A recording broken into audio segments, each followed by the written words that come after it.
Hi friends, അടുത്തതായി PSC സ്ഥിരമായി ചോദിച്ചുകൊണ്ടിരിക്കുന്ന ശരാശരി എന്ന ഭാഗത്ത് നിന്ന് വരുന്ന ഒരു ചോദ്യമാണ്.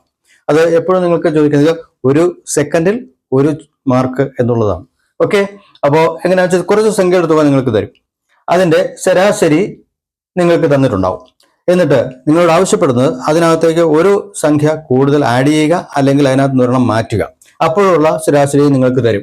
എന്നിട്ട് ആ ആഡ് ചെയ്ത സംഖ്യ ഏതാണ് എന്നാണ് നിങ്ങൾ കണ്ടുപിടിക്കേണ്ടത്. അപ്പൊ നിങ്ങൾക്ക് ഒരൊറ്റ ട്രിക്ക് മതി. ഈ ട്രിക്ക് ഓർത്തിരുന്നാൽ നിങ്ങൾക്ക് വളരെ വേഗം ചെയ്യാം. അതായത് ഒരാള് വന്നു ചേരുമ്പോൾ അയാളുടെ ഒന്നുകിൽ അത് പ്രായമാകാം, അല്ലെങ്കിൽ ഭാരമാകാം, അല്ലെങ്കിൽ ഉയരമാകാം, ഏതെങ്കിലും ഒരു കാര്യമായിരിക്കും ചോദ്യത്തിൽ ഉണ്ടാവുക. അപ്പൊ നിങ്ങൾ ഈ ഒരൊറ്റ ട്രിക്ക് ഉപയോഗിച്ചാൽ മതി. എന്താണെന്നറിയാമോ? ശരാശരി കൂടിയാൽ അല്ലെങ്കിൽ കുറഞ്ഞാൽ, കാരണം രണ്ടിനും ഒരുമിച്ച് ഉത്തരം പറയുന്നു. കൂട്ടിച്ചേർത്ത സംഖ്യ സമം, അതാണ് നമ്മൾ കാണാൻ ആവശ്യപ്പെട്ടിരിക്കുന്നത്.